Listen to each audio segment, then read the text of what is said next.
कांग्रेस नेता राहुल गांधी ने 2025 के मतदाता सूची पुनरीक्षण की प्रक्रिया में बड़े पैमाने पर धांधली का आरोप लगाकर सूबे में वोट अधिकार यात्रा निकालकर चुनाव आयोग की प्रक्रिया पर बड़े सवाल खड़े किए, जिसके बाद से कांग्रेसी नेता जमीनी हकीकत को खंगालने में लगे हैं। इसी कड़ी में दरभंगा शहरी विधानसभा क्षेत्र 83 में चुनाव आयोग की निष्पक्षता पर सवाल उठाते हुए अखिल भारतीय कांग्रेस कमेटी अल्पसंख्यक विभाग के national coordinator doctor Jamal Hasan ने बड़ा खुलासा किया है। वहीं जमाल हसन ने कहा कि चुनाव आयोग द्वारा 1 सितंबर 2025 को जारी वोटर लिस्ट आयोग की कार्यप्रणाली पर गंभीर संदेह है। दरभंगा शहर में चुनाव आयोग के अधिकारियों ने मतदाता सूची पुनरीक्षण के नाम पर मतदाता सूची में बड़े पैमाने पर धांधली की है। मतदाता सूची में फर्जी नाम जोड़कर और मकान संख्या से छेड़छाड़ कर चुनाव प्रक्रिया की पवित्रता पर चोट की गई है। उन्होंने कहा कि दरभंगा शहरी विधानसभा के बूथ संख्या 138 पर 87 मतदाताओं का मकान संख्या 0 दर्ज है। ये स्थिति न केवल हास्यास्पद है, बल्कि मतदाता की पहचान को ही संदिग्ध बना देती है। उन्होंने कहा कि मतदाता की पहचान का सबसे मजबूत आधार मकान संख्या होता है, लेकिन आयोग ने इसे ही ध्वस्त कर दिया है। वहीं उन्होंने कहा कि बूथ संख्या 170 पर तो स्थिति और भी गंभीर है। यहाँ मकान संख्या 1 पर 93 मतदाता, मकान संख्या 5 पर 112 मतदाता, मकान संख्या 8 पर 93 मतदाता और मकान संख्या 10 पर 68 मतदाता दर्ज किए गए हैं। इतना ही नहीं, 79 मतदाताओं का मकान संख्या 0 या किसी जगह के नाम से लिखा गया है। ये सीधे तौर पर फर्जीवाड़े का प्रमाण है। आयोग आखिर किस दबाव या साजिश के तहत इस तरह की गड़बड़ी कर रहा है? उन्होंने कहा कि चुनाव आयोग बार बार सफाई देने के बजाय मुद्दे से भटक रहा है, जबकि राहुल गांधी लगातार इस विषय पर आवाज बुलंद कर रहे हैं और चेतावनी दे रहे हैं कि लोकतंत्र से समझौता बर्दाश्त नहीं किया जाएगा। एसआईआर में जिस तरह से धांधली की गई है चुनाव आयोग की तरफ से, उसके खिलाफ में आज यहाँ पर मैंने प्रेस वार्ता का आयोजन किया था, जिसमें दरभंगा शहर 83 के में लगभग 354 बूथ है और मेरे पास लगभग 40-42 बूथ का डिटेल था। लेकिन मैंने आज सिर्फ प्रमुख 2 बूथों पर मैंने आज बात किया, क्योंकि मैं अगर ज्यादा बूथ पर डिटेल देने जाता तो मुझे लगता है कि मीडिया के पास भी उतना शायद जो है टाइम नहीं मिल पाता।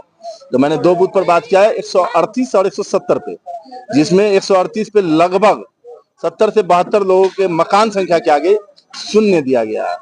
अगर 0 है तो इसका मतलब है कि वो वोटर नहीं है, क्योंकि किसी भी वोटर का पहचान उसके मकान संख्या से होता है। और निर्वाचन आयोग ने एसआईआर की प्रक्रिया किस तरह से की है या क्या उनके दिल में मनसा है, जो वोटर लिस्ट मैंने लोगों के सामने साझा किया है, उस वोटर लिस्ट को आप देख सकते हैं। 1/8/2025 यानी जो निर्वाचन आयोग ने जो वोटर लिस्ट हवाले किया था 1 सितंबर को, उस वोटर लिस्ट के हवाले से मैंने अपनी बात रखी है, जिसमें सारी चीजें मैंने क्लियर किया है कि 170 पे मकान संख्या 1, मकान संख्या 5, मकान संख्या 8, मकान संख्या 10। और सबसे आश्चर्य की बात इसमें आप देखिएगा, उसमें सारे जात के लोगों को दिया गया है।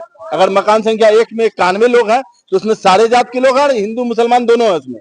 तो भैया एक मकान में इस तरह से अगर ये काम किया गया है, अब आप देख सकते हैं कि जो ये डाटा हमारे पास है मौजूद, इसमें लगभग आप देखिए यहाँ, यह आपको 170 का जो वाक्य आपके सामने दिखाना चाह रहा, आप ये देखिए, ये सामने में मकान संख्या 1 का आप देख लीजिए, ये सारी डिटेल है इसमें।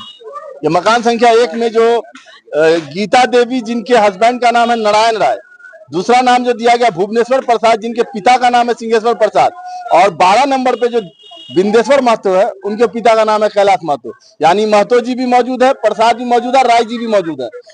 ये सारी चीजें हुई हैं। तो किस तरह का पुनरीक्षण का कार्य जो है निर्वाचन आयोग ने किया है, इस पर निर्वाचन आयोग तत्काल संज्ञान में ले। मुझे तो लगता है कि ये पूरी प्रक्रिया ही मतलब जो है गलत तरीके से हुई है, इसको सीधी रद्द करना चाहिए। नहीं, इसके लगभग मैं आपको ये बता दूं कि ये जो मैंने जानकारी लिया, मैंने बीएलओ से भी संपर्क किया था, तो बीएलओ कुछ भी बताने से, इवन मेरे फोन करने के बाद वो अब तक मुझसे मिलने भी नहीं आए।